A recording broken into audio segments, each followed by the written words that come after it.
précis, donc pour faire des rectifications dans le cadre faire des corrections de tir par rapport à ce qui a été dit, ce n'est pas une conférence sur Raphaël Lemkin, d'accord? C'est une conférence sur l'œuvre de Raphaël Lemkin, c'est pas tout à fait la même chose. Oui, c'est pas très grave. Mais c'est pas non plus une conférence qui est axée seulement sur le génocide des Arméniens, c'est axé sur la notion de génocide. Et ça nous permet pourquoi de dire que c'est important comme œuvre, parce que souvent le point de vue est le suivant. Chaque victime recherche son crime.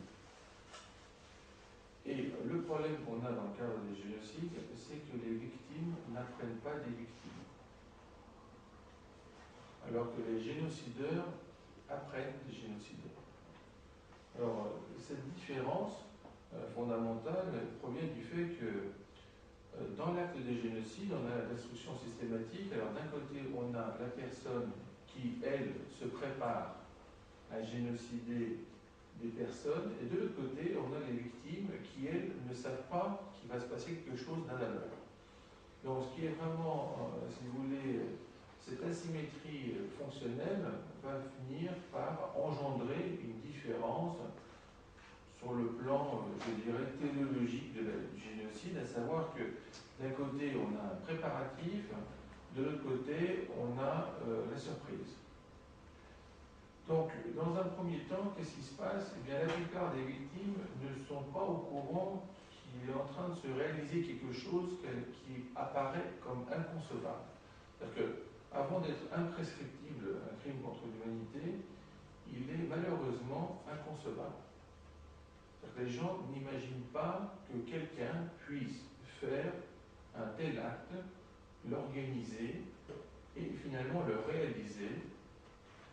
Et là, il faut faire le mea culpa des victimes, et il faut se rendre compte qu'évidemment, c'est aussi dû au fait que les victimes ne s'attendent pas à ce qui va se réaliser. Donc en fait, cette inertie, on pourrait dire presque intellectuelle, inertie sociale, inertie culturelle, va être un élément qui va être exploité par le génocideur. C'est-à-dire qu'en fait, c'est très difficile d'être sur ses gardes, à cette échelle-là. Donc ce ne sont pas évidemment des accusations, mais c'est simplement pour dire que, par exemple, si d'un seul coup, là, quelqu'un arrivait et nous prévenait qu'à Villeurbanne, il est en train de se faire un génocide. Mais vous pourrez constater dans votre tête que la première action que vous aurez, c'est pas possible. Et le problème, c'est à partir de combien de pas possibles vous allez réaliser que c'est possible. C'est-à-dire que, par exemple, on va vous dire, dans tel quartier, ils vont tuer tout le monde. Après, c'est l'autre quartier. Il vous faudra combien de quartiers pour commencer à dire, ça a l'air d'être vrai.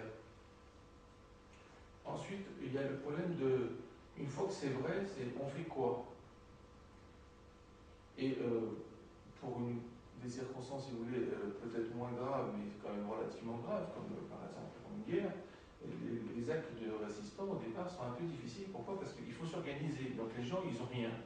Et donc, qu'est-ce qui est important dans l'approche de Lemkin? C'est de dire, vous savez bien qu'en arménien, en fait, même en arménien, on ne dit pas génocide. On dit en fait grand malheur, pour caractériser.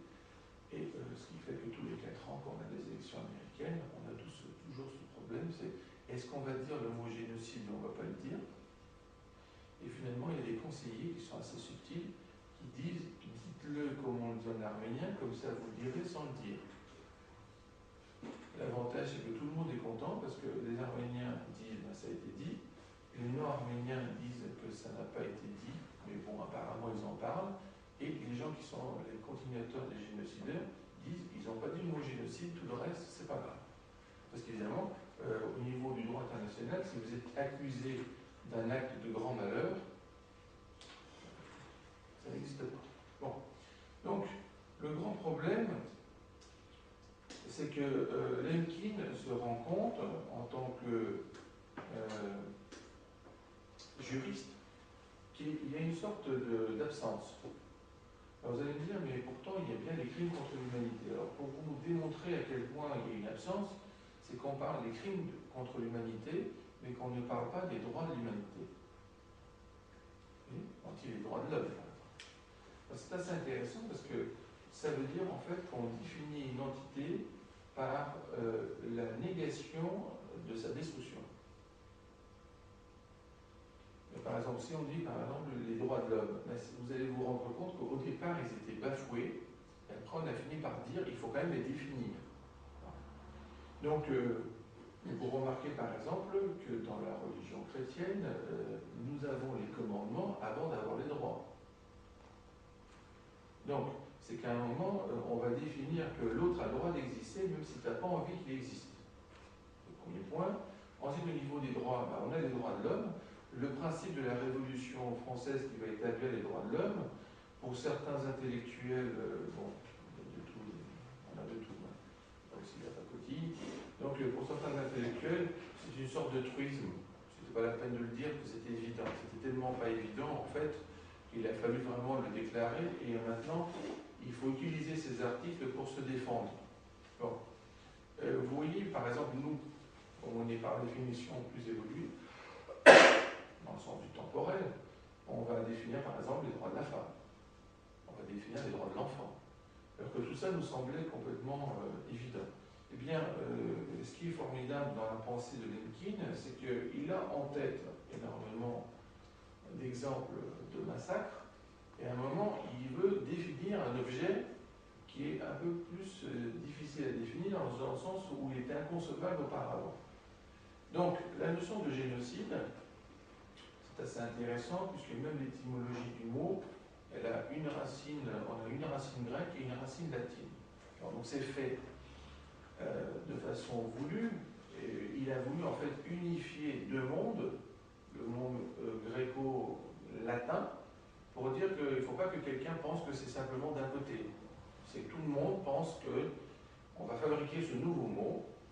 Et donc, il va le fabriquer pour un peu conceptualiser cette entité qui est relativement abstraite, à savoir quelle est la différence entre un génocide et un crime contre l'humanité.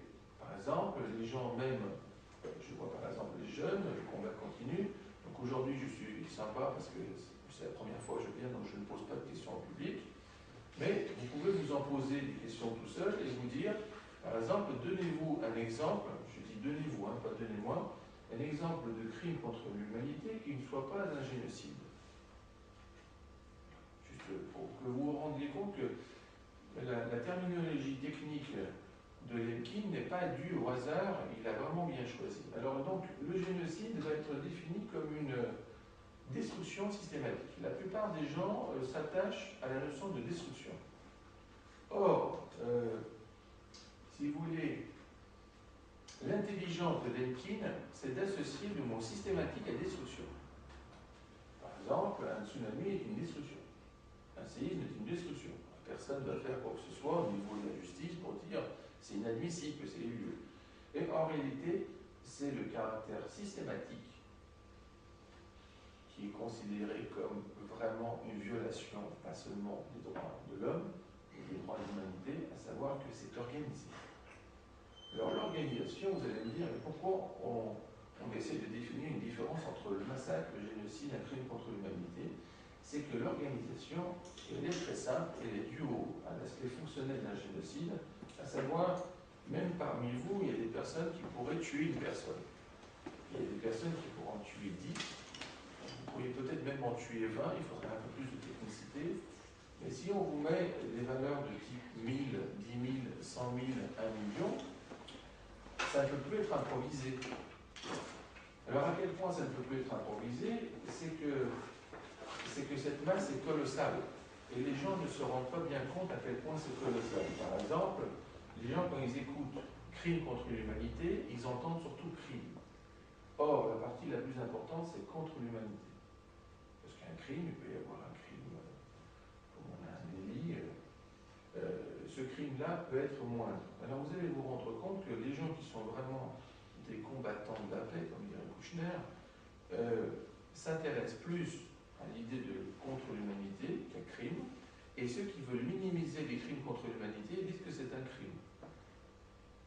Alors après ça commence comme ça. Donc, c'est crime contre l'humanité, c'est un crime finalement, c'est peut-être prescriptible. Or, le caractère imprescriptible provient de contre l'humanité et pas de la notion de crime. C'est comme pour les crimes de guerre. Donc, c'est assez important. Dans quel sens? C'est que la loi décide d'incorporer la notion de temps au sein du crime. C'est-à-dire qu'en fait, d'habitude, quand on a un crime, on se dit, après un certain temps, le crime, il peut ne plus avoir de valeur. Et la plupart des gens, ils essayent en fait de faire quoi? Ils essayent de dire que le temps, avec le temps, tout s'efface. Or, la législation va dire qu'il faut quand même trouver des contre-exemples à ça, et en réalité, il faut utiliser le temps avec nous. C'est-à-dire, de dire si un crime contre l'humanité a eu lieu, eh bien, indépendamment du temps, la personne coupable de génocide reste coupable de génocide et doit être condamnée. Donc c'est vraiment un apport fondamental si vous réfléchissez. Donc d'une part, on a de façon abstraite les droits de l'humanité, d'autre part, on a l'incorporation de la notion de temps. C'est-à-dire qu'en fait, on ne va plus permettre le caractère prescriptible et on va décider que la victime aura le droit d'être représentée même par ses descendants. C'est quand même quelque chose de formidable, parce que vous savez, la première fois qu'il y a eu un procès contre les droits de l'homme qui ont été bafoués, c'était en Australie, c'était 200 ans après. 200 ans après, on savait très bien que le génocideur était mort, les génocidés, évidemment, ils n'étaient pas là. Il y a même les survivants directs n'étaient pas là. Donc, quand les gens, par exemple, pour le génocide des Arméniens, nous disent toujours, ça date de 1915, on va fêter bientôt le centenaire, il faut écouter tous les mots qui ont été prononcés. En fait, quand on vous dit fêter, c'est pas fêter. Ensuite, quand on vous dit centenaire, on vous dit centenaire pour dire que bon, ça fait quand même longtemps, quoi. Mais le génocide des Arméniens existera même pour le 200e. Donc il faut bien réaliser qu'en fait, on n'est pas seulement 100 ans après le génocide, on est aussi 100 ans avant la commémoration du 200e. Donc à un moment, il y a des gens qui vont nous dire qu'est-ce que vous avez fait. Par exemple, les Arméniens, vous pouvez très facilement demander à des Arméniens plus anciens, vous avez fait quoi pour les 50 premières? Oui. Et en fait, cette difficulté, c'est que finalement, on n'est pas simplement les continuateurs du passé, on est aussi ceux qui vont rendre des comptes pour les gens du futur. Parce que souvent, en fait, on se dit, bon, bah, c'est oublié, et nous, on continue à travailler, le combat continue. Bon, très bien. Si c'est reconnu le génocide, le combat, il va continuer ou pas? Oui. Oui, mais à quel niveau? Et c'est seulement reconnu? Oui, mais c'est seulement reconnu, il faut vous rendre compte, en fait, que même dans la population des victimes, il y en a pour qui la reconnaissance est une fin en soi. C'est éviter une perpétuation, un renouveau sur d'autres peuples. Bien sûr, mais je parle même si vous prenez qu'un seul peuple. Et vous vous dites, voilà, c'est quoi notre but? Vous voyez? Donc en fait, qu'est-ce qui va se passer? C'est que l'Emkin va nous permettre d'asseoir une stratégie qui va être le processus de réparation. Alors, ne soyez pas surpris quand on utilise le mot stratégie, parce que justement, il serait temps quand même que dans les droits de l'homme et dans les droits de l'humanité, on introduise la notion de stratégie, qui est très dépendante de la notion de temps, parce qu'en général, c'est que les génocideurs qui l'utilisent. Vous voyez?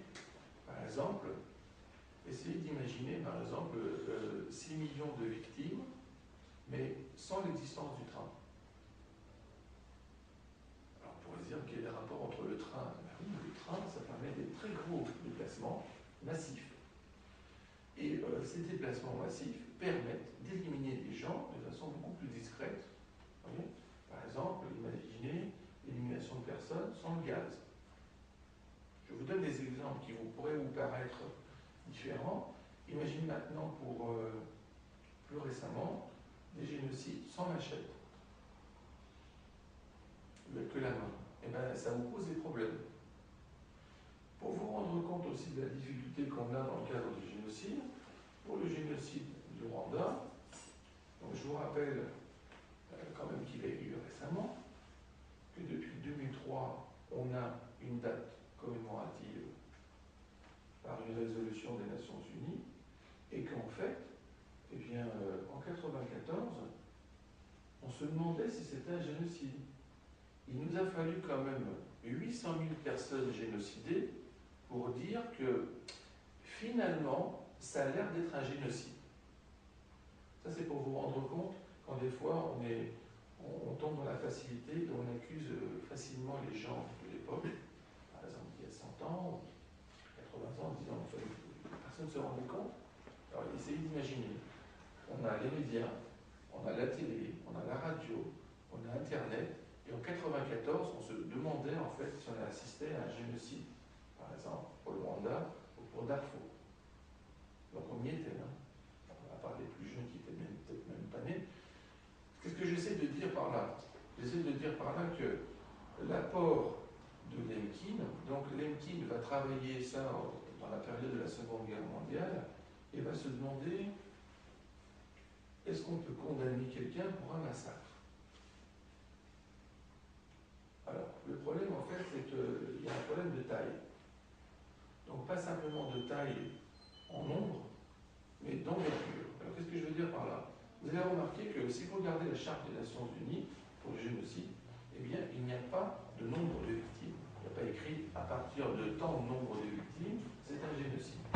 Ça, c'est vraiment une acquisition fondamentale, parce que si vous utilisez par exemple un petit nombre, on pourrait presque mettre tout le monde dedans. Si on en disait un trop grand, eh bien, il y a certains génocides que nous on qualifie de génocide maintenant qui ne rentrent pas dans ce cadre. Donc vous imaginez, par exemple. Donc ce qui est important, c'est cette destruction systématique. Alors pourquoi il insiste à tout prix là-dessus? C'est qu'en analysant, et c'est là ce qui est fondamental, ça peut peut-être même changer la perspective arménienne, les Arméniens, en termes de reconnaissance du génocide, c'est ce qu'on appelle vraiment le fer de lance. Pourquoi? Parce qu'on a d'autre part évidemment les Juifs, et les Juifs sont reconnus. Alors que les Arméniens ne sont pas reconnus sur le plan international, donc il faut se battre sur chaque pays. Dans le cadre des génocides où les gens se battent pour chaque reconnaissance, eh bien, les Arméniens, c'est le peuple qui a le plus de reconnaissance du génocide. Donc ça, c'est fondamental. Je ne vous dis pas parce que c'est important, parce qu'il y a un certain nombre. C'est simplement que ça montre la voie à d'autres personnes. C'est comment faire quand on est censé reconnaître quelque chose. Alors la reconnaissance, vous savez très bien qu'elle est simplement due aux Nations Unies. La reconnaissance par une mairie, la reconnaissance par une préfecture, la reconnaissance par un État, la reconnaissance par une institution internationale, tant que ça ne touche pas à l'ONU, ce n'est pas tout à fait une reconnaissance. Donc en fait, on se rend compte, nous-mêmes, qu'on travaille sur de l'intermédiaire. Donc en fait, on construit, parce qu'il n'y a pas de possibilité d'y aller directement. S'il y avait une possibilité d'aller directement, ce serait à peu près l'équivalent d'un procès de Nuremberg. Vous voyez par exemple que dans la cause arménienne, on est très loin de la notion de procès de Nuremberg. Donc ça veut dire quoi? Ça veut dire qu'il faut s'en sortir autrement. Alors comment on va s'en sortir autrement? C'est justement par rapport au texte de Lemkin. Ce qui est très important, et moi j'incite toujours les Arméniens, les Assyriens, les Grecs, peu importe, à lire les archives de Lemkin. En fait, c'est malheureux, mais il y a beaucoup de gens qui considèrent qu'ils sont vraiment des combattants de ces causes. Or, ils n'ont pas lu les textes de Lemkin. Donc, je vous donne un exemple très précis pour les Arméniens, puisqu'on est dans la maison de la culture arménienne. Donc là, par exemple, là, vous posez des questions tout seul, c'est est-ce que vous avez lu les archives de Lemkin? Vous ne répondez pas à non. Ensuite, vous pourriez vous poser la question suivante, c'est, voilà, notre but, c'est de faire reconnaître quelque chose qu'on a subi comme un génocide. Donc après, vous vous dites, comment on se cale sur la définition? Mais on oublie, quand on n'a pas lu les archives, c'est de voir à partir de quoi il a créé le mot. Et là, vous allez vous rendre compte, même pour la cause arménienne, que malheureusement, peu de personnes sont au courant, parce que les gens essayent de dire à d'autres pays que ce qu'on a subi, c'est un génocide, et ils oublient de dire que Lemkin a utilisé le génocide des Arméniens comme exemple pour dire aux autres que c'est un génocide.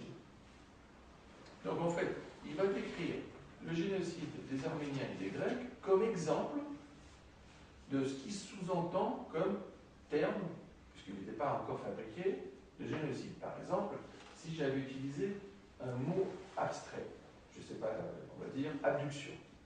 Et je vous dis, voilà, c'est très important l'abduction.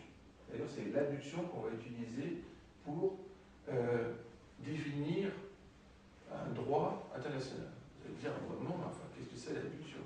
Je veux dire, l'abduction, c'est, vous voyez, c'est un exemple. Quand il va créer la notion de génocide, contrairement à ce que vous pourriez penser, les gens se demandaient qu'est-ce qu'il entend par là. Donc, pour dire aux autres, même dans le cadre de ces conférences, moi, ce que j'entends par génocide, voilà un exemple, les Arméniens, les Grecs. Et il définit même les dates, etc. C'est assez intéressant de se rendre compte que les personnes qui ont été utilisées comme exemple de définition d'objets ne sont pas au courant qu'elles ont été utilisées et ne l'utilisent pas pour justifier le fait que c'est un génocide. Parce que c'est très simple. Lemkin, en fait, il est juif, polonais, ukrainien. À cause des dates qui changent, bon, voilà. Donc il n'est pas arménien. Parce que le problème des fois qu'on a dans la cause arménienne, c'est qu'on a des combats arméno-arméniens. Nous, on fait semblant de ne pas être au courant, mais... Alors, ça veut dire quoi? Il y en a qui ne sont pas au courant de ce qu'on veut faire, les autres ne sont pas d'accord avec ce qu'on veut faire, et il y en a certains, c'est un point final, et d'autres, c'est le démarrage. C'est pour simplement dire aux amis arméniens qui m'écoutent qu'on est au courant. Alors, ça ne veut pas dire qu'extérieurement, on ne dit pas qu'on est tous unis. Alors, on est tous unis, bien sûr. Mais, l'autre sait qu'on n'est pas tous unis. Et comme il est accusé, il va exploiter la moindre des différences. Or, si nous, on essaie de dire, il faut à tout prix convaincre les étrangers que ça existait. Mais la façon la plus simple de convaincre les étrangers, c'est d'utiliser le formalisme employé par les Nations Unies, dire qu'il a été inventé par Raphaël Lemkin et qu'un des exemples qu'il a utilisé pour réaliser cette abduction, finalement, eh bien, c'est le génocide des Arméniens. Donc finalement, en fait, si on réfléchissait comme ça, on se rendrait compte que à partir du moment où la Charte des Nations Unies a considéré qu'elle pouvait se définir, c'est-à-dire à partir de 1948, eh bien, la cause arménienne, en 1948, n'était pas assez mûre pour réaliser qu'elle a été utilisée comme exemple. Donc finalement, ça a été utilisé comme exemple, c'est ce qu'on appelle une reconnaissance de facto, pas de jure, de facto, de la reconnaissance de ce que c'est. Parce que si je vous donne deux exemples, et vous refusez les exemples, ben vous refuserez ensuite l'idée. Mais si maintenant je vous donne une idée, vous l'acceptez parce que les deux exemples que je vous donne semblent réels. Et après, il y a des gens qui oublient ce passage-là et essaient de dire que ces exemples réels proviennent de la notion de génocide, alors que c'est les prémices de la notion de génocide. Oui, donc cette différence est fondamentale. Par exemple, on est en train de se rendre compte, sur le plan des reconnaissances, qu'avant on essayait de se reconnaître tout seul. À savoir qu'on fait le génocide des Arméniens, le génocide par exemple des Assyriens, des Assyro-Chaldéens, le génocide des Grecs, le génocide, etc. Bon. Et certains génocides, en fait, qui ont des points communs. Par exemple, ils ont le même génocideur. Par exemple, c'est le même lieu temporel. À un moment, vous pourriez vous dire, mais alors pourquoi, en fait, ces génocidés ne sont pas ensemble?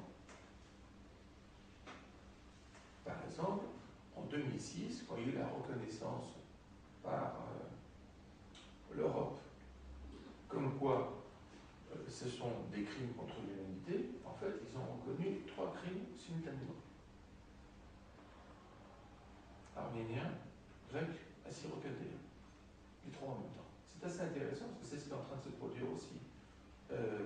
Australie, donc ça marche par morceaux. Et en fait, au départ, les communautés décident de le faire séparément. Et en fait, personne n'acceptait. Quand ils sont mis à 3, les gens ont dit, mais quand même, si c'est 3 peuples, qui n'étaient pas les mêmes, disent la même chose, pour le même génocideur, sur les mêmes dates, peut-être que ça veut dire quelque chose. Donc, par exemple, l'union des victimes est difficile à mettre en place. Pourquoi? Parce que on a un passage, quand on est en victime, on passe par ce que je pourrais appeler un syndrome de Stockholm généralisé. Alors, le syndrome de Stockholm, il a bien été défini en psychologie quand on a un rapt et des otages, et ce qui commence à trouver quand même relativement sympathique la personne qui les a pris en otage.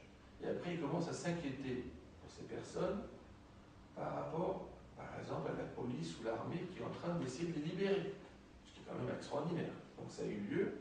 Et ce qui se passe en fait dans les génocides, eh bien, on a le problème des survivants. Alors, vous allez me dire, qu'est-ce que ça veut dire le problème des survivants? Eh bien, les génocidés, ils n'ont pas de problème parce qu'ils sont morts. Mais les survivants, leur premier problème, c'est pourquoi ils ont survécu eux. Vous voyez?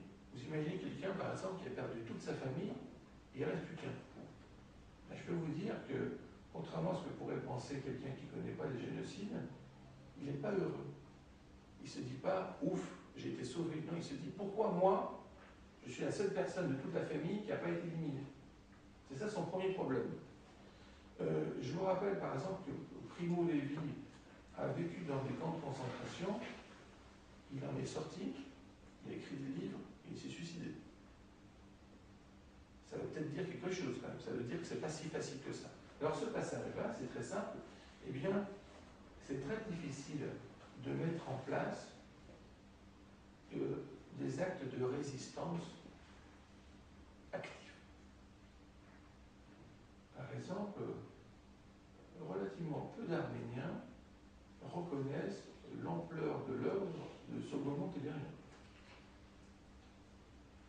Or, quand vous regardez quand ça se passe, quelles sont les dates, c'est quand même extraordinaire. C'est extraordinaire. En plus, il passe devant une cour. Ça dure 2h30 et il est gracié. C'est quand même vraiment complètement extraordinaire. Et puis ça se fait, il se fait arrêter, il n'essaie pas de s'enfuir, il le fait ça en plein Berlin, etc. Donc, ça veut dire quoi? Ça veut dire en fait que tout le monde n'était pas prêt à faire ce genre de choses à cette époque, même si ça pouvait être difficile sur le plan athlétique. Et pourquoi? Parce qu'il fallait une maturation intellectuelle pour en arriver à un stade de revendication. Par exemple, vous savez très bien que dans beaucoup de peuples qui appartiennent désormais à la diaspora, une des premières choses que font les gens, c'est changer leur nom. Et ensuite, on a eu des gens qui ont récupéré leur nom. Alors, les enfants ont récupéré le nom que les gens avaient enlevé pour ne pas être trop visés. Par exemple, ce qu'on appelle le principe d'intégration. Le principe d'intégration, quand il aboutit à enlever et changer son nom, c'est de la désintégration, c'est plus de l'intégration. C'est-à-dire qu'en fait, on perd son entité culturelle. C'est pour ça que ça me fait plaisir d'en parler ici, parce qu'on est en France, bien sûr, mais ça ne veut pas dire qu'on ne peut pas avoir une maison de la culture arménienne. D'accord? Je pense que la plupart des gens qui sont ici sont tous français, peut-être même sont nés en France, et pourtant, ils ont quand même une culture arménienne. Donc, ce n'est pas incompatible. Et au contraire, justement, ce qui se passe dans le cadre des génocides, contrairement à ce qu'on pense, un génocideur ne tue pas seulement des personnes, mais il veut tuer les suivantes. Et ça, on ne se rend pas compte, c'est qu'au fur et à mesure du temps qui passe, il y a de plus en plus de victimes. Parce que ce sont les personnes qui ne sont pas nées. Vous voyez? Par exemple, là, quand il y a des chaises vides, j'imagine qu'il y a des génocidés. Comme ça pose un peu la conférence, on se remet dans le cadre. Voilà. Donc imaginons, c'est pour vous aider aussi. Donc là, par exemple, chez vous, là, 1, 2, 3, 4, il y a 4 génocidés, et ici, il y a un non-né.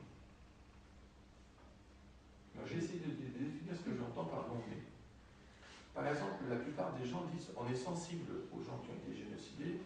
En fait, c'est faux. C'est faux, vous savez pourquoi? Parce qu'on ne peut pas souffrir pour 1,5 million de personnes. On peut souffrir pour 1, 2, 10, allez, 15. Après, on a un phénomène de saturation. Qu'est-ce que ça veut dire souffrir pour 1,5 million? Bon. Eh bien, c'est dû au fait que beaucoup de ces personnes sont en réalité anonymes. Je vous donne un exemple. Quand on dit 1,5 million de personnes génocidées, c'est difficile à souffrir. Vous savez pourquoi? C'est parce qu'on ne les connaît pas. Par exemple, si je vous disais que Khachaturian a été génocidé, et d'un seul coup, je vous dis que toute sa musique n'existe pas. Pour un exemple arménien, par exemple un exemple juif, prenez Einstein. Vous imaginez par exemple que Einstein a été génocidé et tout ce qu'il a fait n'existe pas. Et vous allez vous rendre compte d'un seul coup que l'humanité, il lui manque quelque chose. Et en fait, le génocideur, c'est ça qu'il veut. C'est pour ça que dans les génocides, on a des femmes qui étaient enceintes, qu'on a exterminées, et on a exterminé aussi l'enfant. Parce que là, vraiment, sur l'enfant, vous ne pouvez rien dire. Sur un adulte, vous pouvez toujours dire que peut-être qu'il a fait quelque chose qui n'a pas plu. Mais l'enfant, il n'était même pas né encore. Bon. C'est bien donc, et l'enfant, vous avez donc une matérialisation de ce concept que je viens de vous définir, le non-né. L'enfant n'était pas né, donc il est non-né. Or, il existe déjà. Et en fait, le génocideur essaye qu'il n'y ait pas de suite. Pas simplement qu'il n'y ait pas un présent. La plupart du temps, les gens pensent que le génocideur, il en a ras-le-bol, il veut régler les problèmes du présent. En fait, c'est faux. Il veut que ces problèmes n'existent plus dans l'avenir. Et c'est assez intéressant parce que les gens qui l'ont compris ça, par exemple, quand ils ont fait l'équivalent des Olympiades arméniennes, donc les gens peuvent sourire, se dire qu'est-ce que ça veut dire, eh bien c'était pour dire que nous, après tout ce temps-là, on est encore là. Et ça, c'est un acte de résistance et même de bravoure, parce que c'est pas simplement que le génocide, évidemment, il a eu lieu, mais quand on continue à être là, ça veut dire qu'en fait, on montre à l'autre qu'il n'a pas été efficace. Est-ce que vous vous rendez compte, je parle maintenant pour les Arméniens, qu'un des credos possibles que vous pourriez avoir pour le peuple, c'est que vous êtes ceux qui n'ont pas été génocidés. Parce que vous n'êtes pas les survivants. C'est normal que vous n'êtes pas né avant 1915. Bon. Donc dès que vous êtes né après, eh bien c'est grâce aux survivants ou à d'autres endroits où vous étiez au niveau de votre famille que ça vous permet de dire aux génocideurs diachroniques, pas le génocideur réel de ce moment, que nous, on est ceux que tu n'as pas génocidés. Parce que si vous réalisez ça, vous allez vous rendre compte pourquoi votre existence est à ce point insupportable pour les génocideurs. Parce qu'en fait, vous vous dites, c'est insupportable parce qu'on se souvient. Non, c'est insupportable parce que vous existez. C'est formidable. C'est formidable d'avoir une existence qui est un acte de résistance déjà en soi. Et les gens ne le réalisent pas. Ils se disent simplement que c'est des gens qui se souviennent de quelque chose qui a été commis. En fait, l'incorporation du temps dans la notion de génocide permet de dire quoi? C'est que l'acte a une queue. Ce n'est pas un acte en soi qui termine. Donc ce n'est pas un acte terminal, c'est un acte initial. C'est incroyable en fait, si vous réalisez. Parce que les gens se disent, voilà, après le génocide, c'est fini. Non, c'est avec le génocide, ça commence. Donc, le problème, en fait, c'est, si ça commence, c'est que vous n'êtes pas dans un cadre simplement de continuation, mais vous êtes bien dans un cadre de résistance. Pourquoi? Parce que le génocideur, quand on utilise les 8 phases de Stanton, on se rend compte que la 8e phase représente déjà le déni, à savoir que le crime n'a pas existé. Les gens, la plupart du temps, considèrent que c'est quand même incroyable que les gens insistent pour dire qu'un crime n'a pas existé. En réalité, ils ne se rendent pas compte du processus suivant. Si le crime n'a pas existé, il n'y a pas de victime. Et s'il n'y a pas de victime, il n'y a pas d'accusation. Et s'il n'y a pas d'accusation, il n'y a pas d'accusé. Voilà. C'est aussi simple que ça. C'est pour ça qu'ils insistent à tout prix sur le problème du crime. Et le problème, c'est que l'existence des descendants des survivants démontre que le génocide n'a pas été bien fait. C'est encore un autre problème, ça. Si c'était un génocide réussi, vous ne seriez pas là.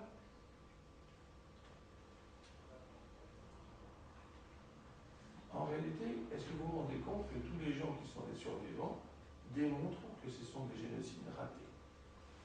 Parce que l'objectif du génocide, je vous rappelle que c'est une solution finale. Or, on tombe sur un intermédiaire, parce qu'on est quand même là. Vous voyez? Donc, quand on a une population qui est de l'ordre de 3 millions de personnes, et il y en a 1,5 million qui sont génocidés, et 100 ans après, ils sont tellement encore là, vous vous dites quand même. Eh bien, cette difficulté provient de la notion temporelle, à savoir que la première chose que vont faire les survivants, ce n'est pas de rendre hommage aux morts. Alors que vous pourriez dire, mais c'est ce qu'il faut faire. Si c'est rendre hommage aux morts, eh bien c'est simplement que vous allez à un enterrement.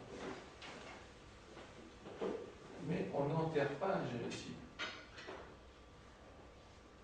Alors pour vous rendre compte à quel point on est peu mûr dans ce domaine, vous y réfléchirez de nouveau lors de la commémoration du 24 avril, ou si vous avez déjà assisté, que vous allez vous rendre compte que les gens applaudissent.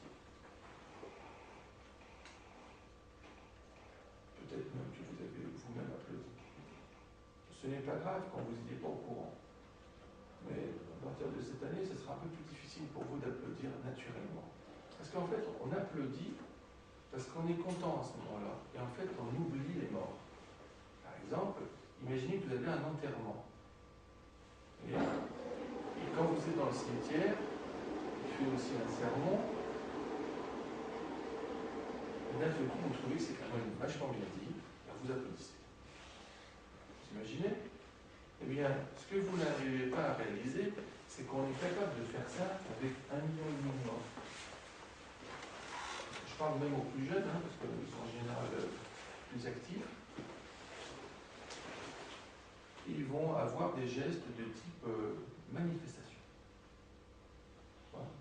Manifestation de type banderole, de type cri, de type applaudissement. Eh bien, on ne se rend pas compte que, en fait, tout ça ne va pas dans le sens de la reconnaissance. Par exemple, ce qui est formidable, ce qu'on appelle la minute de silence. C'est formidable, la minute de silence. Ça veut dire que tout le reste, c'est du bruit. Bon. Est-ce que vous vous rendez compte que la minute de silence, c'est quelque chose qui est vraiment une insulte au génocide? Parce que, justement, le génocideur ne voulait pas simplement une minute de silence.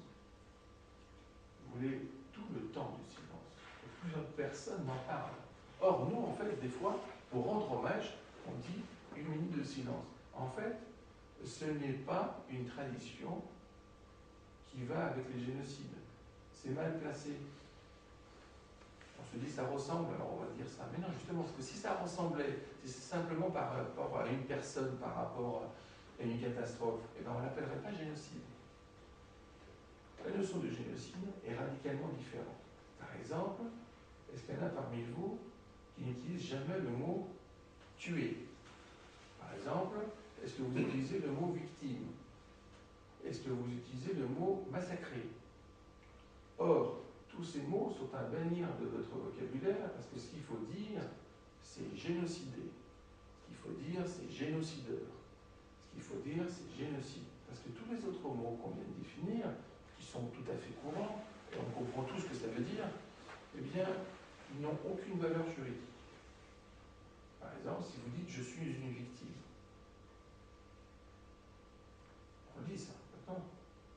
par exemple, les génocidés sont des victimes.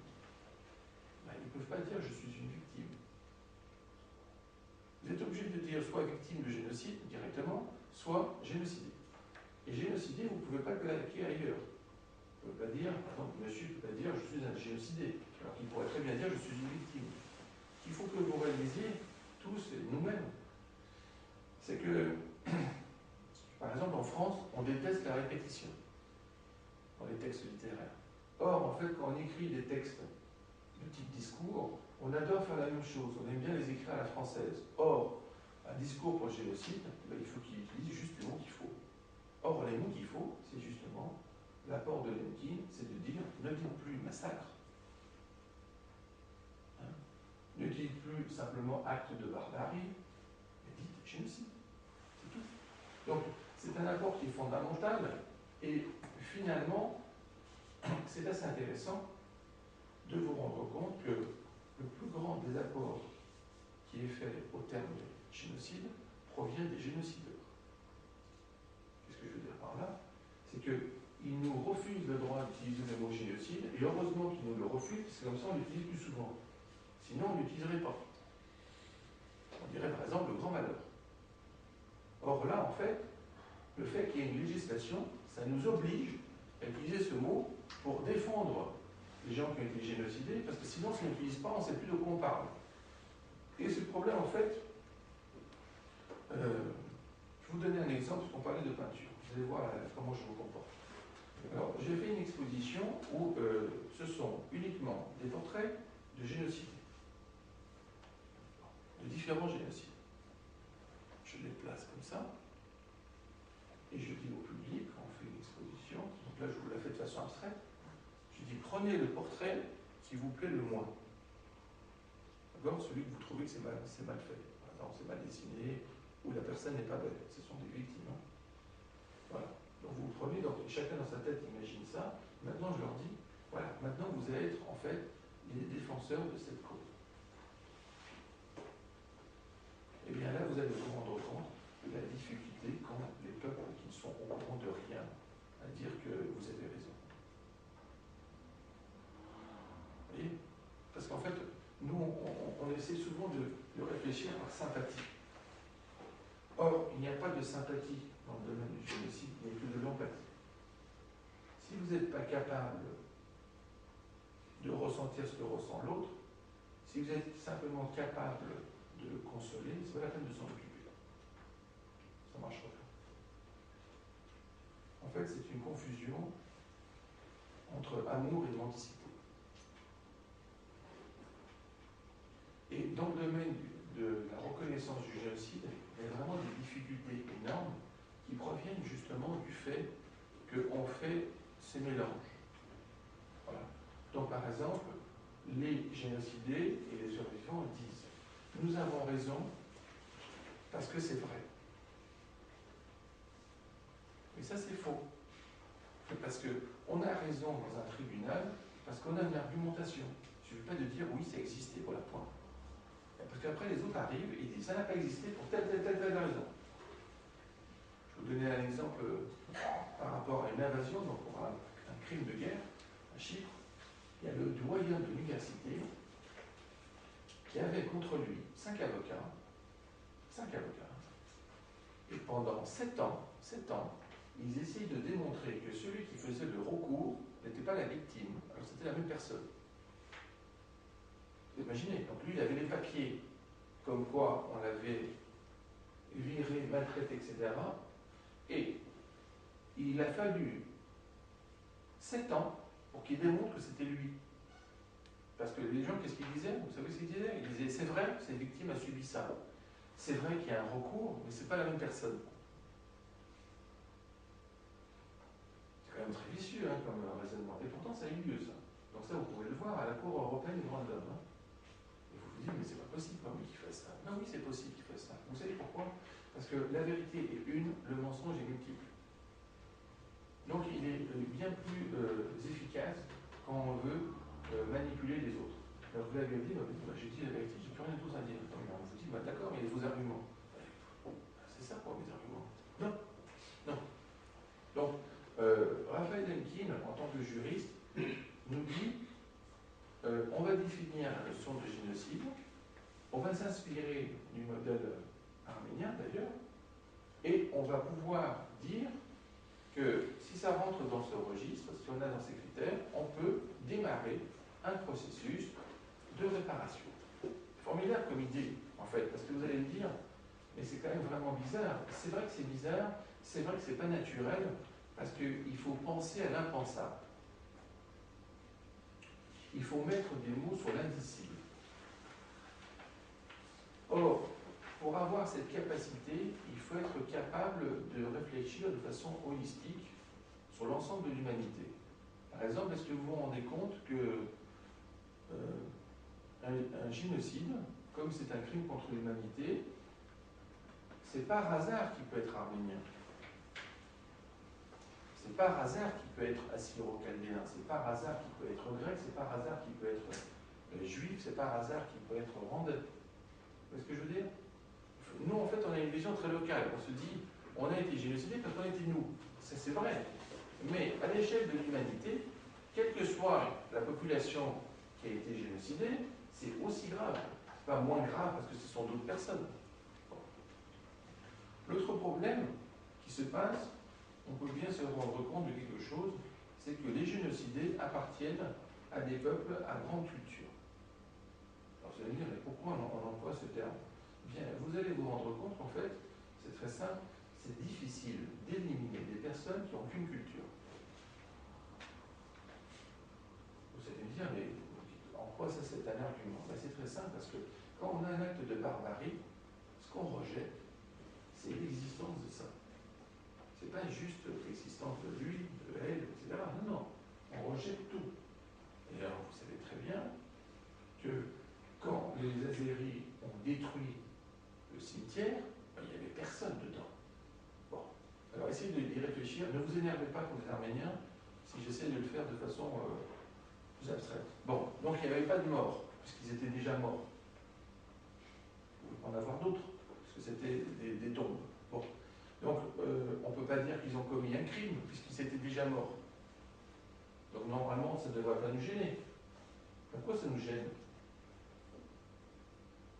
Parce qu'ils sont capables d'assassiner la mort. Formidable comme idée. D'assassiner la mort. C'est-à-dire qu'en fait, je veux même détruire la croix. Je vais détruire le Khashkar. Donc là, vous ne pouvez pas dire qu'il y a eu quelqu'un qui a été tué. Donc, maintenant, c'est qui les victimes? Vous ne pouvez pas dire que ce sont des génocidés. Est-ce que les croix sont des génocidés? Est-ce que les gens qui étaient dans leur tombeau étaient des génocidés? Non, vous voyez, en fait, c'est un autre crime. Mais en fait, c'est bien un crime. De nouveau contre l'humanité, parce qu'en fait, ce sont les représentants de cette culture qui tentent d'être éliminés. Donc, vous voyez, si par exemple vous menez une campagne pour dire il faut sauver les croix, eh bien, c'est très simple, la plupart des gens trouveraient que vous êtes ridicule. Or, si vous réfléchissez bien, et là la culture arménienne peut nous aider, les Khashkars ne sont pas les mêmes. Ils sont tous ça, et chacun est différent. En fait, il a comme une sorte de personnalité. Ce qui est vraiment horripilant pour un génocideur, c'est d'avoir des objets qui arrivent à être uniques. Des objets culturels. D'accord? Même culturels, hein, c'est pas ça que je veux dire. Je ne fais pas de différence. Ce que j'essaie donc de vous dire, c'est la chose suivante. Si, dans votre idée, dans votre tête, génocider, c'est simplement tuer des vivants, vous avez un problème avec des gens qui continuent à détruire des tombes. Là, vous allez dire, vous voyez, vous aurez une tendance à dire, ce sont des actes de vandalisme. Non. Non. Et vous savez très bien que même en français, vandal, en fait, ça a une autre origine. Mais en réalité, acte de vandalisme, c'est pas ça. Là, c'était l'armée. L'armée organisée qui venait avec du matériel. Vous savez très bien que si on n'avait pas vu la vidéo, hein, qui a été prise en réalité presque par hasard, eh bien, on aurait l'impression que ça a été détruit. Par exemple, vous aurez remarqué ces formes passives, ça a été détruit. On ne dit pas ils ont détruit. Alors, qu'est-ce que je veux dire par là?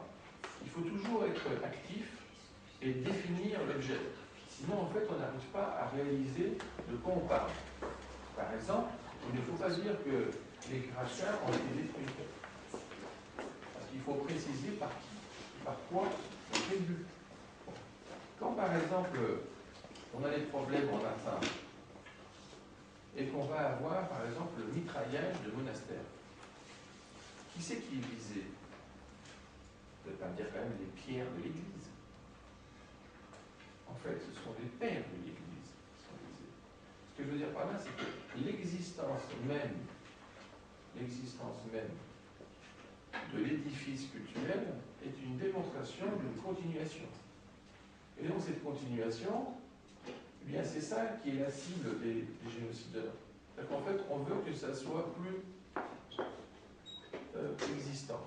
Je vous donne un exemple. Par exemple, la Seconde Guerre mondiale en Crète, il y a un village de Crétois qui a résisté. Vous savez ce qu'ils ont fait, les nazis?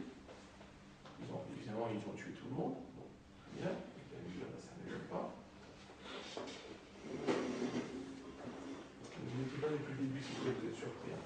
Donc, et si c'est juste tué, vous allez me dire, bon, bah, c'est comme les autres. Non, non, non, non. Ils ont rasé le village. Très bien. On va dire, bon, bah, c'est ça? Non, non, non, ça ne suffisait pas. Ils ont enlevé les fondations.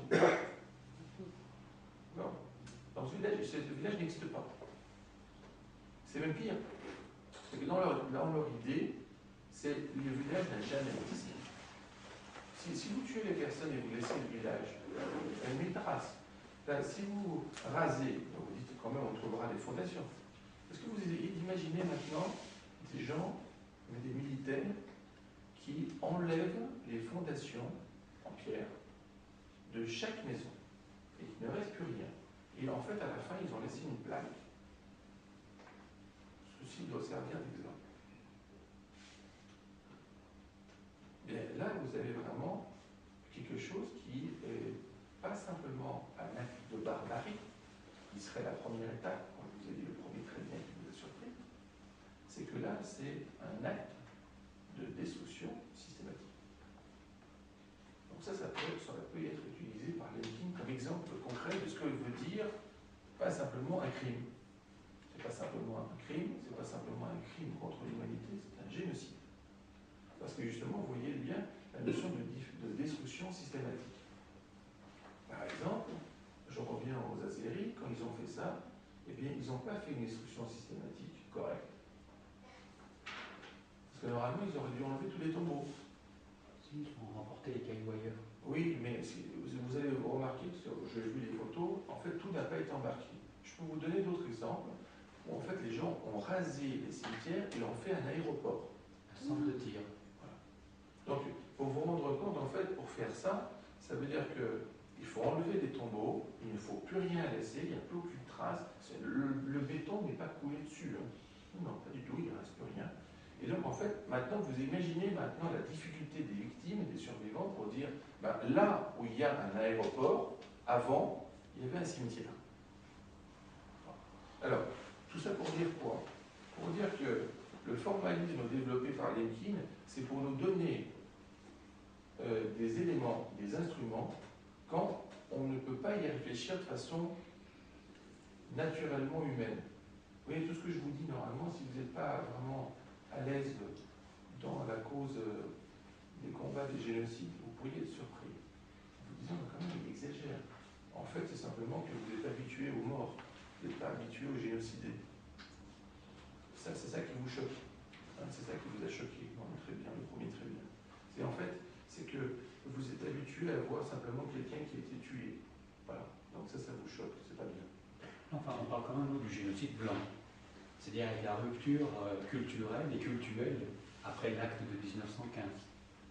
Et oui, la difficulté des diasporas à se rétablir ou se reconstruire. Par exemple, le génocide blanc, c'est une mauvaise terminologie qui a été empruntée par la notion de massacre blanc. Le massacre blanc a été très bien défini. C'est quand on forçait les gens à faire des marches forcées en pleine neige. Et après, qu'est-ce qu'on vous disait? Et bon, on vous disait, c'est pas nous qui les avons tués, c'est les conditions climatiques. Alors, évidemment, tu ne peux pas dire, est-ce qu'il y avait un couteau? Est-ce que quelqu'un l'a tué? Non, mais évidemment, si on fait, les gens, on leur fait faire des marches forcées dans la neige avec des températures que vous pouvez imaginer, pendant des jours et des jours, au bout d'un moment, le corps humain, il s'arrête, quoi. Ça a été utilisé comme massacre blanc. Je pense que ce qu'il faut utiliser, c'est plutôt comme terminologie génocide de la mémoire. En fait, le génocide de la mémoire, on essaie bien de définir cette idée, à savoir que le génocide, ce n'est pas la négation du présent, c'est la négation de l'avenir. Et la mémoire, vous savez pourquoi elle est si importante? Parce qu'en fait, c'est la seule compétence que nous avons pour transcender la mort. C'est-à-dire qu'en fait, quand on a quelqu'un qui est mort, les autres s'en souviennent. Et puisqu'ils s'en souviennent, il vit un peu dans notre esprit. Si on n'avait pas de mémoire, imaginez par exemple qu'on soit simplement intelligent sans mémoire. D'accord? Ou par exemple, imaginez par exemple, je ne sais pas moi, une mémoire de 10 minutes. Bon, donc la personne meurt, voilà, on est triste, et puis au bout de 10 minutes, on ne sait plus qu'elle est morte. C'est plus grave, et finalement, on n'a pas de mémoire. Ce qui est gênant dans le processus de génocide, c'est justement l'activation de la mémoire. Et c'est pour ça que c'est très important d'avoir ce type de maison, parce que c'est des lieux de mémoire. Voilà. Et le problème, c'est que les gens ne réalisent pas qu'il y a un travail qui est bien plus considérable qui est fait dans ces lieux de mémoire que dans les lieux de mémoire habituels. Parce qu'en fait, les lieux de mémoire habituels, ce sont simplement des ancrages dans le passé pour avoir des témoignages dans le futur. Or, les lieux de mémoire doivent être actifs. C'est à peu près ce qu'on pensait par exemple pour les musées. Et vous savez très bien qu'il y a le musée du génocide. Le musée du génocide, quand j'en ai parlé avec le directeur, son principe, ce n'est pas simplement la conservation de la mémoire, c'est d'avoir des activités qui continuent à montrer que ce n'est pas arrêté, ce n'est pas simplement une date. Donc ça, c'est vraiment fondamental, et ça nous permet en fait de nous resituer aussi en tant que survivants, en tant que peuple génocidé, à savoir que, vous savez, les compétences pour aboutir à quelque chose, par exemple, quand le génocide des Arméniens a été reconnu par la France, eh ben, c'est une ligne. C'est une ligne. Voilà. Alors, quand vous le voyez, moi je le fais des fois avec mes élèves et mes étudiants, ils me disent, attends, vous avez fait tout ça pour ça. Et si vous saviez qu'en fait, pour juste écrire cette ligne, elle a passé 7 fois, c'est ça. Et par exemple, vous savez très bien, pour le processus de pénalisation, on a démarré ça en 2006 pour se rendre compte qu'après 6 ans, on n'avait rien fait quand même. Alors vous allez me dire, j'exagère, on n'a rien fait. En fait, on a tenté, on n'a pas fait encore. Donc, il faut se rendre compte que si on a fait juste ça, ben, pour les suivants, quand ils nous verront dans 50 ans, ben, ils diront, voilà, il y a 3 pelés attendus qui ont essayé de faire quelque chose, en fait, ça n'a pas abouti. Or, dans 100 ans, ben, quand ils verront la ligne, ils diront quand même qu'elle a avancé. Ce que je veux dire par là, c'est qu'il y a une compression de tout ce qui est fait pour faire quelque chose. La législation, tout ce qu'a écrit Lemkin pour finalement définir un mot, génocide. Oui. Et ce que j'essaie de vous dire, c'est la chose suivante. Si on doit rendre hommage à cet homme grand, c'est essayer de penser des mots importants pour l'humanité. Des mots, pas des idées, mais des mots. Alors vous prenez le vocabulaire, vous prenez, je ne sais pas, votre petit Robert, votre petit Larose, vous regardez les mots, et vous dites, voilà, celui-là, ce mot, là, il est vraiment important. Celui-là, bon, il est courant. Et vous allez vous rendre compte que dans ces mots vraiment importants, vous allez mettre le mot génocide. Par exemple, comme expression, on a aussi le problème du droit d'ingérence. Le droit d'ingérence, c'est quelque chose qui a été conçu en France, et donc dans le droit international, eh bien, on l'utilise tel quel, droit d'ingérence. on ne traduit pas. C'est des grandes agences, on a compris comme ça. Alors, là, c'est pareil, le mot génocide, eh bien, ce n'est pas une traduction, c'est carrément quelqu'un qui a pensé un nouveau mot, et à partir de là, on arrive à avoir un changement de phase. Alors, vous allez me dire, à quel point il est vraiment important ce changement de phase? Eh bien, c'est très simple. Eh bien, imaginez l'humanité sans ce mot. Voilà. Tous ceux pour qui le combat continue, tous ceux pour qui c'est important cette cause, imaginez par exemple la cause arménienne sans qu'il y ait le mot génocide. Eh bien là, vous allez vous rendre compte que c'est colossal l'apport de Lemkin. Parce qu'en fait, tout est basé sur ça. Donc, c'est ce qu'on appelle un fondement. Les fondations, quand on regarde un bâtiment, on ne donne pas vraiment de l'importance aux fondations. Or, en fait, si vous n'avez pas de fondation dans un bâtiment, ça s'appelle cabane. Donc, en fait, il faut réaliser que toutes les avancées qui ont été faites dans le cadre de la reconnaissance des génocides, de la cause arménienne, etc., eh bien, sans ces fondations, ce serait simplement des cabanes. Ce seraient des trucs qui seraient balayés par une jurisprudence, une intervention dans un tribunal de faible envergure, et ça suffirait pour dire non, finalement, ça n'a pas existé, c'est remis en cause. Voilà. Eh bien, là, quand vous allez vous rendre compte à quel point une donnée est importante, c'est très simple, c'est quand vous l'apprenez. C'est pour ça que le philosophe chinois disait pour comprendre la liberté, il faut être en prison. Tant que vous n'êtes pas en prison. Eh bien, mais si je comprends, mais c'est très simple, par exemple, à quel point vous donnez de l'importance à votre respiration. Il suffit qu'on vous l'apprenne, vous allez voir.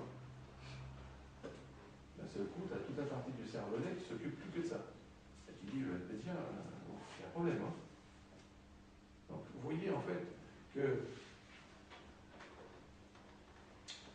le mot génocide, je vais vous le dire de façon un peu métaphorique, c'est un peu comme le pain pour nous. Alors, je vous explique ce que j'entends par là. Eh bien, le pain, c'est ce qu'on mange tous les jours, c'est ce à quoi on ne donne aucune importance, mais si on nous le prive, on dit que c'est inadmissible. Il faut vous rappeler que dans l'histoire de l'humanité, il y a eu des révolutions pour le pain. Alors, vous allez me dire, voilà, bon, alors vous allez me dire tous, parce que c'est important, je ne sais pas, les légumes, la viande, etc., mais bon, des révolutions comme ça, il y en a pas. Hein. Alors que pour le pain, il y en a. Donc, eh bien, le génocide, par exemple, je vais vous donner un point de vue un peu différent. Imaginez maintenant que quelqu'un arrive à enlever le mot génocide de la charte. Juste ça. Pas besoin d'en faire plus. Vous imaginez la répercussion? Et là, c'est peut-être la première fois que vous vous rendez compte à quel point Raphaël Lemkin nous a vraiment offert quelque chose. C'est vraiment quelque chose qui est inestimable, parce que il a eu l'idée de créer un concept sur lequel on va bâtir la défense des génocides. C'est incroyable. C'est-à-dire qu'en fait, c'est le premier argument sur lequel on va pouvoir se placer, et comme il va caractériser cet argument comme imprescriptible, il va lui donner cette dimension temporelle qui permet en fait de lutter contre les génocideurs qui, eux, continuent à tenter d'effacer les traces. Parce que c'est ça qui est assez important, c'est qu'on a des analyses des génocides comme les 8 phases de Stanton, et en fait, l'équivalent de ces 8 phases de Stanton, dans le cadre du génocidé, eh bien, c'est le processus de réparation. Dans le processus de réparation, la reconnaissance, c'est l'étape 1. C'est l'étape 1. C'est le premier étage. Vous n'avez absolument rien fait d'autre. C'est après le travail de commande. Donc, je ne sais pas si vous imaginez maintenant, si quelqu'un vous dit ça, eh bien, après, le processus de réparation prévoit aussi la pénalisation, prévoit des revendications qui semblent totalement utopiques pour l'instant, prévoit la non-jouissance d'une propriété. Tout ce cadre-là, ce sont des conséquences de la fondation de la notion de génocide. Parce que par exemple, si je vous disais que génocide, c'est simplement, à partir du moment où il est reconnu, c'est bon. Ça s'arrête là. On aurait pu avoir important comme définition. Vous savez, dans le droit international, on peut avoir des définitions un peu bizarres. Je vous donne un exemple. Attention, pour ceux qui ne sont pas habitués, ils vont être surpris. Par exemple, l'invasion de l'île de Chypre a eu lieu en 1974. Bon, très bien. Ensuite, elle est occupée depuis jusqu'en 2014. Vous allez dire, voilà, ça c'est ça. Maintenant, si je vous dis sur le droit, au niveau du droit international, qu'est-ce qui se passe? Eh bien, l'invasion n'a pas eu lieu en 1974. Il n'y a pas eu d'invasion. Par contre, il y a occupation à partir de 1987. Vous allez dire, mais comment on peut occuper un endroit sans l'avoir envahi? Bien, c'est qu'on a un problème au niveau du droit national, c'est que la personne qui est accusée doit accepter l'accusation. Ça n'existe pas, ça, dans le droit privé. C'est simplement dans le droit international. Alors, c'est fait pour que les gens n'insultent pas un pays pour tout et n'importe quoi. Et en réalité, eh bien, l'invasion n'existe pas. L'occupation, par contre, existe depuis 1987. Pourquoi? Parce que la Turquie a signé un protocole dans le cadre de son appartenance, non pas à l'Union européenne, mais au Conseil de l'Europe. Au Conseil de l'Europe, c'est plus complexe que dans l'Union européenne. Dans l'Union européenne, vous êtes soit dedans, soit dehors. Vous n'êtes pas intermédiaire. Au Conseil de l'Europe, c'est plus subtil. Suivant ce que vous avez envie de signer, vous signez. Vous signez le protocole 14, vous êtes dedans déjà. Si après vous signez le protocole 1 ou 3, vous êtes dedans. Et bien en 87, elle signe un protocole qui va permettre les recours. J'essaie d'imaginer que moi, ça j'explique ça à des chypriotes. D'accord? C'est d'imaginer maintenant, ou par exemple sur cette femme, dont le frère est inconnu, il est perdu, hein? Il a disparu, comme on dit. Moi, je lui explique, ton frère, il n'a pas vraiment disparu en 74. Il a disparu à partir de 87. D'ailleurs, pour ceux qui pensent que c'est ridicule, quand vous faites un recours pour non-jouissance de propriété, ce recours démarre en 87. Il ne démarre pas en 74. Vous allez me dire, mais quand même, c'est incroyable. C'est pour vous dire, messieurs, mesdames, qu'en réalité, Raphaël Lemkin a vraiment bien cerné le problème, et pour éviter d'avoir ce genre de choses paradoxales, parce que si vous transposiez ça pour un génocide, ça voudrait dire qu'un génocide peut exister sans avoir commencé. C'est ça qu'il est en train de dire, l'autre. Hein. C'est qu'en fait, une occupation peut exister sans avoir commencé. Parce qu'en fait, elle a commencé en 1974. Or, vous dites qu'elle commence en 87. Alors, vous dites, hein, entre 1974 et 87, il se passe quoi? Il n'y a rien. Mais alors, donc en 87, comment ils sont apparus? Ils étaient là. Donc, essayez d'imaginer quand vous dites ça des victimes. Hein. Parce que ça nous est arrivé, même en conférence, et même au YouTube. Bon. Donc, j'essaie de vous dire que non seulement c'est un apport fondamental ce qu'a fait Lemkin, mais il a réussi à le protéger. Et dire, ça va être génocide, ça va être dans la Charte des Nations Unies, et ça va être ça, et on ne peut pas le changer. On peut rajouter, mais on ne peut pas enlever. Ça, c'est vraiment fondamental. Parce que ça veut dire, en fait, qu'à partir du moment où on va pouvoir, quelle est cette définition sur une entité, eh bien, on va pouvoir se défendre. Et là, le travail commence. Donc, ce sont les racines de tous ces combats, et si vous voulez vous rendre compte de la difficulté, essayez de vous rappeler, peut-être avec vos grands-parents, comment était la cause arménienne avant 1948. Je ne parle pas du syndrome de Stockholm, hein, je parle dans les faits. Je connais quelques individus exceptionnels qui travaillaient déjà dessus. Et vous allez vous rendre compte qu'ils avaient très peu d'outils. Ils ne savaient pas vraiment comment le dire. Et alors que là, à partir du moment où on a un outil, donc ce que j'essaie de vous dire de façon métaphorique, c'est que c'est la première fois que quelqu'un nous donne un marteau. Et vous savez, avec un marteau, on peut construire une maison. Un marteau. Parce que c'est un outil.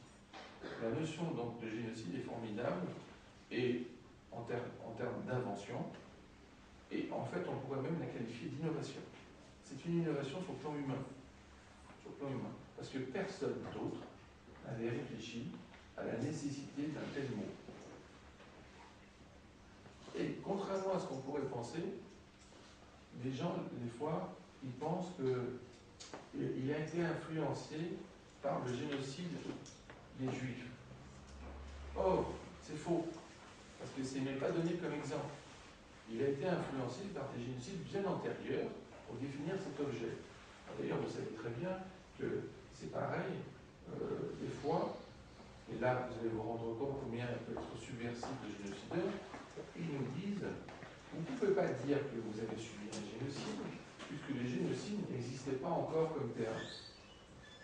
Et là, vous vous retrouvez avec des gens qui sont idiots, ça arrive, qui ne savent pas quoi répondre. Or, c'est très simple. Dans le cas du génocide des Arméniens, il suffirait qu'ils disent mais le terme que vous acceptez comme génocide, il a été inspiré parce que vous refusez de dire que ça existe. Oui. En ce moment, donc je ne vous donne pas le nom du pays, donc il y a un pays qui ne reconnaît pas notre pays, mais il lui dit quand même si tu fais un gazoduc, ça serait bien qu'il passe par moi. Alors vous dites, mais attends, il démarre où ce gazoduc? Puisque le pays n'existe pas. C'est un détail. Ce qui compte, c'est qu'il passe par moi. Vous allez me dire alors que ça a un apport. Oui, ça a un apport parce que vous êtes arrivé à mettre le mot gazoduc dans le vocabulaire de l'autre qui disait que vous n'existiez pas du tout. Là, c'est pareil. Là, c'est pareil. Pour le génocide, en fait, ce qui se passe, c'est que c'est ça qui est merveilleux. Et vous ne vous rendez pas compte à quel point c'est une victoire arménienne. Et ça, c'est l'imbécilité. Le génocideur dit vous ne représentez pas un génocide et il ne se rend pas compte que dès qu'il dit le mot génocide, ça a été utilisé par le phénomène qu'il récuse. À savoir qu'en fait, dès qu'il dit le mot génocide, c'est l'activation de l'exemple. L'exemple, justement, est arménien. Je ne sais pas si vous vous rendez compte à quel point c'est une gageure d'avoir réussi à mettre dans le vocabulaire du génocideur un terme lequel est basé sur votre existence. Et au lieu en fait de l'exploiter et de dire, tu te rends compte de quoi tu parles quand tu dis génocide? Regarde les archives. Regarde quel exemple il donne. Et toi tu nous dis en fait que nous on n'est pas ça alors que lui il a fait comme ça. Et toi tu acceptes le mot génocide. C'est ça qui est formidable. Hein. D'ailleurs, c'est encore plus formidable quand par exemple la Turquie dit que c'est les Arméniens qui ont génocidé les Turcs. Alors là c'est le summum. Normalement, vous devriez vous délecter de ça. Pourquoi? Parce que c'est le terme même qui est utilisé et ils ne se rendent plus compte qu'en fait, ils utilisent le terme qui a été inspiré par notre génocide, et pas le leur. Donc ça peut être un mensonge. Mais ce qui est formidable, c'est qu'ils sont tellement démunis en termes d'instruments qu'ils utilisent le terme qui a été forgé pour ça. Ou alors s'ils utilisent le G-word en anglais, aux États-Unis, ou alors le prétendu génocide, c'est-à-dire qu'on va faire des préfixes pour ne pas dire le vrai mot. Mais c'est pas grave, parce que même quand vous dites prétendu génocide, le génocide c'est un terme. Oui, ce sont des allégations, c'est toujours pareil. On revient à dire c'est pas une vérité reconnue. Non, vous êtes trompé là, vous êtes trompé. Que je ne vous reprenne pas. Attention. Si vous dites ça, vous êtes encore de nouveau en train de faire de la rhétorique. Et vous êtes en train de vous planter, pourquoi? Parce que vous utilisez en fait ce que veulent faire les Turcs. Je vous explique. En réalité, quand ils disent le prétendu génocide, le mot prétendu existe. Le mot génocide existe. Très bien. La combinaison des deux vous gêne. Mais en fait, vous oubliez de dire que si le mot génocide existe, c'est parce qu'il s'est appliqué sur deux exemples. Et ces deux exemples, c'est justement l'un des deux, c'est Arménie. Donc en fait, dès que l'appareil turc utilise le mot génocide, même pour dire qu'il est faux, il ne réalise pas qu'il exploite un mot dont l'étymologie provient de vous. Mais vous ne l'exploitez pas à fond. Vous devriez vous dire, de quoi tu parles toi exactement quand tu dis génocide? Parce que l'Enki, il parle de ça. On va trouver un autre mot. Alors, on lui dit, catastrophe. Vous voyez, ce que je veux dire par là, c'est que ce qui est dommage, c'est que quand on est survivant et qu'on n'a pas un degré de maturation qui est dû au problème du syndrome de Stockholm, on est toujours battu. On démarre battu. On dit, ben voilà, ils vont encore nous avoir. Vous allez voir, on va se faire avoir. Et en fait, on ne se rend même pas compte que c'est difficile de nous avoir parce qu'ils l'ont déjà. Le mot génocide, ce n'est pas une invention d'un Arménien. Mais ce qui est formidable, c'est que ça a été utilisé pour ça.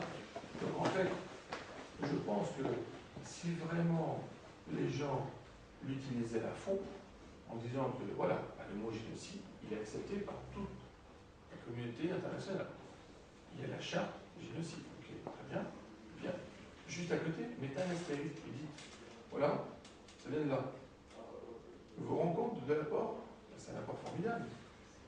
Ça veut dire quoi? Ça veut dire que même un intellectuel comme Lemkin, il avait besoin de poser cette abstraction qu'il avait conceptualisée sur un exemple. Et cet exemple, c'est justement les Arméniens. Donc, qu'est-ce que je veux dire? J'essaie de vous dire donc que si les Arméniens, les Grecs, ne pouvaient pas, je parle plus des Arméniens parce qu'on est ici, réalisaient à quel point cet apport est fondamental et d'où il provient, ils seraient fiers. Parce que ce que j'essaie de vous dire à cette heure-là, c'est qu'en fait, la notion d'arménité et la notion de génocide, c'est un apport pour l'humanité. Avant, en fait, on ne savait pas vraiment comment le définir. En fait, le peuple arménien est un représentant de l'humanité. Ce n'est pas l'Arménien en tant qu'Arménien qui a un problème, c'est l'Arménien en tant qu'humain. On ne veut pas qu'il soit là. On ne veut pas qu'il ait cette culture. On ne veut pas qu'il y ait de traces. On veut qu'il n'y ait rien. Et pas de peau, il est quand même là. Vous voyez? Donc, c'est un peu comme quand Charles Aznavour a fini par avouer que quand il était jeune, on lui avait dit qu'il n'aurait aucun avenir dans la chanson. Bon, évidemment, quand tu dis ça à 80 ballets et que tout le monde sait quelle carrière tu as fait, tu sens bien que le type qui est cité doit être ridicule. L'avantage, évidemment, c'est qu'il doit être mort, vu la différence d'âge. Vous voyez ce que je veux dire? Donc, c'est pareil, en fait. Vous ne vous rendez pas compte que vous pourriez transposer cette phrase d'Aznavour pour l'ensemble du peuple arménien. Vous pourriez dire, voilà, nous, quand on était jeunes, en 1915, on nous disait qu'on n'avait pas d'avenir. Et rien que le fait que vous le disiez maintenant, c'est difficile de dire que c'était vrai. Ils sont plantés. Donc, c'est quand même formidable de pouvoir avoir le droit d'exister et d'être une résistance, d'être un acte de résistance. Il y a des peuples qui ont du mal à avoir un acte de résistance. Pourquoi? Parce qu'ils n'ont pas subi quelque chose. Par exemple, je vais vous donner un exemple très simple. La plupart des gens disent qu'on peut être innocent. Non, pour être innocent, il faut être innocenté. Vous voyez? Par exemple, on est dans la cour de justice, voilà, moi je suis le juge. Voilà, ceux-là, ils sont accusés. Très bien. Maintenant, finalement, on finit par dire, après le juge, etc., innocent. Je dis, est-ce que je dis innocent à tout le monde ou à eux? Non. Je dis que les autres, je ne sais pas s'ils sont innocents. Mais eux, ils sont innocents. Parce que, en fait, c'est ça qui est formidable, c'est qu'il faut passer d'abord par la culpabilité. Ils ont été coupables de quelque chose, donc on les a accusés. Très bien. Et en fait, finalement, on les a innocentés. Et ce qui est formidable dans le procès de Sogomo, c'est que Sogomo n'est pas innocent. Il est juste, c'est différent. Alors regardez la différence. Pour être innocent, il faut que quelqu'un vous innocente. Pour être juste, il faut que quelqu'un vous accuse. Parce que si vous n'êtes pas accusé, comment vous pouvez être juste? En réalité, la justice provient de l'acte. C'est-à-dire que pour être juste, il faut faire quelque chose. Pour être innocent, il ne faut rien faire, il faut naître. Juste naître. Par exemple, les victimes, elles étaient juste arméniennes, c'était pas parce qu'ils avaient fait quelque chose. Alors que les justes, c'est parce qu'ils ont fait quelque chose. Par exemple, ils ont fait quelque chose pour les Arméniens, ou par exemple pour les Juifs, etc. Bon. Donc en fait, l'un est ontologique et l'autre est téléologique, c'est complètement différent. Mais là, ce qui est formidable, c'est que en fait, le peuple arménien a en lui pas l'innocence, mais le fait d'avoir été innocenté. formidable. Ça. Parce qu'en fait, c'est comme si les suivants naissent innocents. Pourquoi? Parce qu'ils sont arméniens. Pourquoi? Parce qu'ils sont les descendants des survivants. Vous savez, c'est une formidable claque contre le génocide. Parce qu'en fait, lui, il pensait que tout ça serait fini. Il ne resterait plus rien. Plus aucune trace. Or, là, non seulement on a des traces vivantes, et ces traces vivantes continuent à l'empêtrer dans ce problème. Parce que ce que vous ne vous rendiez pas compte à l'envers, c'est que vous vous dites, ah voilà, mais nous on souffre. C'est vrai, très bien, on souffre. Est-ce que vous vous rendez compte ce qui se passe dans la tête des gens qui sont les descendants des génocideurs? Parce que qu'est-ce qu'ils peuvent faire?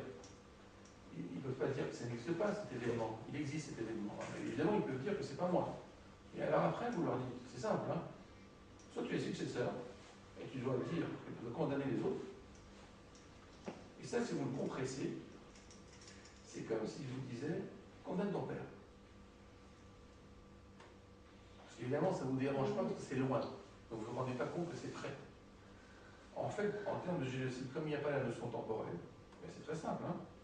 Il y a simplement antérieur, postérieur. C'est tout. Le reste, c'est simplement une chaîne. En fait, lui, toi, etc., ben, il faut accuser le mec juste avant. Ça, on pourrait presque dire que c'est un retour du temps.